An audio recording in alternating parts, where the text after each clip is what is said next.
ওয়ালাইকুম গাইস। তো আজ আমরা আরও একবার চলে এসেছি মোহাম্মদ সাইদ হোসেন চুক্তিবাদী ওয়াজে। তো আমি বর্তমানে দুবাইয়ের 46 তলা বিল্ডিংয়ে অবস্থিত আছি। আসলে এটি হলো 163 তলা, অর্থাৎ বুর্জ খলিফা।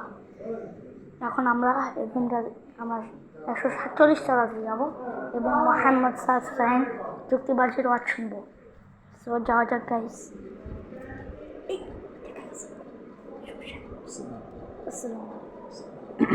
গাইস এই পাশে গাইস এটা একটা ওনার ফ্যাশন। শুরু করুন। ওরে বন্ধু, ভালো করে শুনে নেন, আপনার জন্য আল্লাহ তাআলা, আপনার আমার জন্য আল্লাহ তাআলা এই কোরআন নামক কিতাব নাজিল করেছেন। আল্লাহ তাআলা ডাক দিয়ে বলেন, ইন্না নাহনু নাযালনা যিকরা ওয়া ইন্না লাহু লাহাফিযুন। আল্লাহ ডাক দিয়ে বলেন, নিশ্চয় আমি আল্লাহ এই কোরআনকে আমি নাজিল করেছি, আর এই কোরআনের হেফাজতের দায়িত্ব, এই কোরআনের সংরক্ষণের দায়িত্ব আমি আল্লাহ নিয়েছি।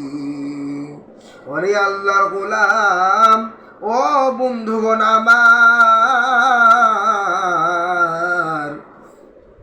এই কোরআনে যদি কেউ ক্ষতি করতে চায়, কেউ কোনো ক্ষতিও করতে পারবে না। এই কোরআনকে যদি কেউ দুনিয়ার থেকে নিভিয়ে দিতে চায়, এই কোরআনকে কেউ নিভিয়ে দিতে পারবে না।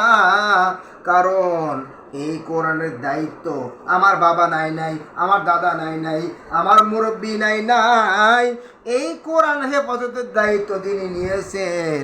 তিনি আর কেউ না, তিনি আমার আল্লাহ। আল্লাহু আকবার।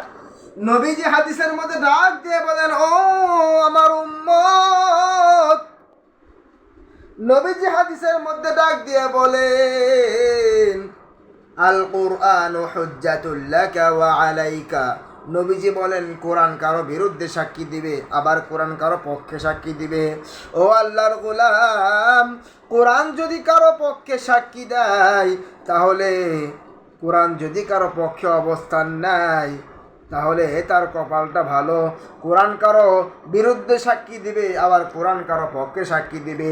আপনি আমি যদি কোরআনের সঙ্গে যদি ভালো আচরণ করি, তাহলে কোরআন আপনার আমার ব্যাপারে ভালো সাক্ষী দিবে। আর যদি কোরআন আপনার আমার ব্যাপারে ভালো সুপারিশ করে, ওই ভালো সাক্ষী দেওয়ার কারণে আল্লাহ তাআলা আপনাকে আমাকে বিনা হিসাবে জান্নাত দিয়ে দেবে। সুবহানাল্লাহ। আজকে মুসলমান কোরআনের বিরুদ্ধে কথা বলে, আজকে মুসলমান কোরআনের বিরুদ্ধে কথা বলে, একটুও তাদের গাও কাঁপে না। ও ভাই, মনে আছে 2020 সালের কথা? এরা মানুষ না জানোয়ার, আল্লাহ তাআলাই ভালো জানে। এরা যদি মানুষ হতো, এদের মধ্যে যদি মনুষ্যত্ব থাকতো, এরা যদি মানুষ হতো, আল্লাহর কসম করে বলতে পারি, এরা কোরআনের মাহফিলকে বন্ধ করতো না। কিন্তু প্রকৃতপক্ষে চিন্তা করে নবীজির কোরআন, আল্লাহর কোরআন, নবীর সুন্নাহ গবেষণা করে দেখলাম, এই করোনার মধ্যে যারা মাহফিল যারা বন্ধ করেছে, তারা হতে পারে তাদের 2 পা, হতে পারে তাদের 2 হাত, হতে পারে তাদের 2 চোখ, হতে পারে 2 কান, হতে পারে নাকের ফুটাও 2টা, কিন্তু প্রকৃতপক্ষে এরা মানুষ তো না। আমরা জানি জানোয়ারের পাও হয় 4টা, কিন্তু এই শয়তানগুলো 2 পাওয়ালা জানোয়ার। কথা বলা ঠিক কিনা? ঠিক।